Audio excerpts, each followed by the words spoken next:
Ada sebuah misteri yang membayangi kemegahan Borobudur. Sebuah pertanyaan tentang asal-usul gagasannya. Apakah candi ini lahir dari sebuah kitab, ataukah kitab yang lahir untuk menafsirkan candi? Di satu sisi, kita punya Sang Hyang Kamahayanikan, sebuah naskah kuno yang merinci jalan spiritual melalui 3 alam.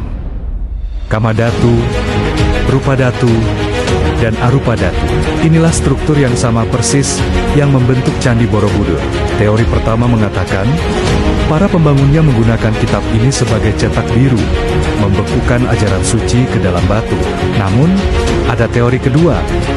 Mungkinkah Borobudur dibangun lebih dulu sebagai sebuah mahakarya misterius, dan Sang Hyang Kamahayanikan ditulis kemudian sebagai upaya untuk menguraikan kejeniusan spiritual yang terpahat dalam strukturnya? Jadi, mana yang lebih dulu? Arsitektur yang terinspirasi oleh teks suci, atau teks suci yang terinspirasi oleh arsitektur agung, sebuah teka-teki abadi antara batu dan kata?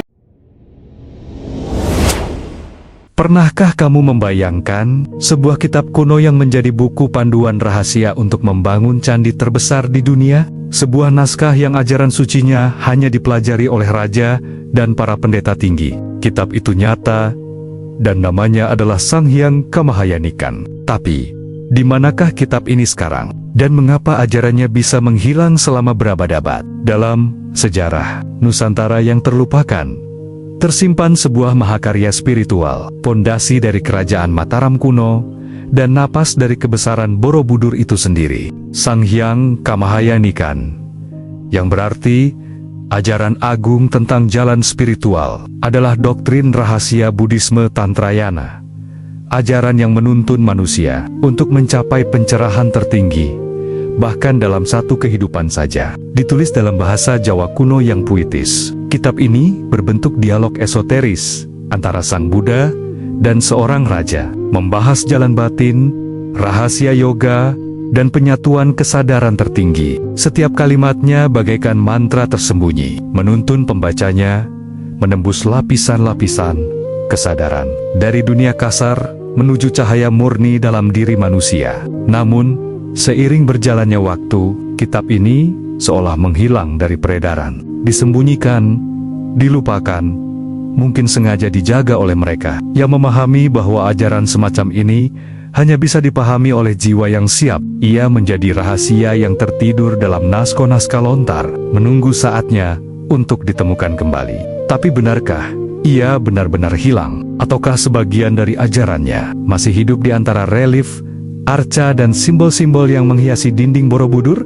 Jika Borobudur adalah tubuh, maka Sang Hyang Kamahayanikan adalah jiwanya, sebuah panduan menuju kebangkitan batin, yang tak hanya mengajarkan bagaimana membangun candi dari batu, tetapi juga membangun candi di dalam diri manusia. Dan mungkin, saat kita menatap Borobudur hari ini, kita sebenarnya sedang membaca kitab itu, dalam bentuk batu, cahaya, dan keheningan. Pertanyaannya adalah, apakah rahasia Sang Hyang Kamahayanikan benar-benar telah ditemukan kembali? Ataukah kita baru membuka satu halaman dari misterinya? Pernahkah kamu membayangkan bahwa Candi Borobudur bukan sekadar bangunan batu, melainkan sebuah kode raksasa yang menunggu untuk diterjemahkan? Apakah mungkin relief-relief yang terukir di dindingnya bukan sekadar kisah, tetapi pesan spiritual tersembunyi? Dan jika benar, apa hubungannya semua itu dengan ajaran tertinggi yang disebut dalam kitab kuno Sang Hyang Kamahayanikan? Candi Borobudur adalah lebih dari sekadar keajaiban arsitektur.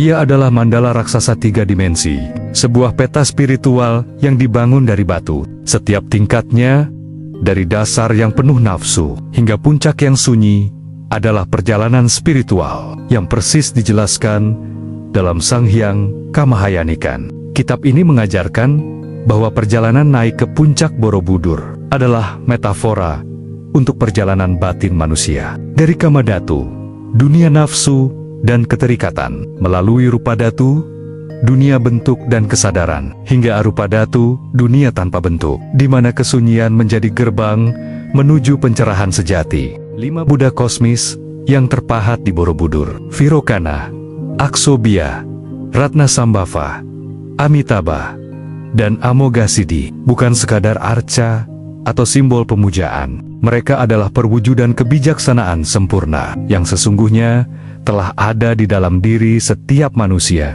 Ketika Sang Hyang Kamahayanikan berbicara tentang kesadaran tertinggi, ia sesungguhnya sedang berbicara tentang struktur yang sama dengan yang terwujud di Borobudur. Sebuah perjalanan dari dunia bentuk menuju dunia batin, dari pengetahuan menuju pencerahan, dari luar menuju dalam. Borobudur dengan keheningan dan kesimetrisannya bukan sekadar tempat ziarah, tetapi kitab Sang Hyang Kamahayanikan yang dibakukan dalam batu. Sebuah kitab yang tidak hanya dibaca, tetapi harus dijalani melalui kesadaran dan pengalaman. Mungkin setiap langkah di tangga Borobudur adalah langkah menuju diri kita sendiri. Relief-reliefnya bukan hanya seni, tetapi cermin perjalanan batin yang mengingatkan bahwa pencerahan bukan ditemukan di luar, melainkan dibangkitkan dari dalam kesadaran. Dan ketika seseorang berdiri di puncaknya, dalam diam, ia tidak lagi melihat candi.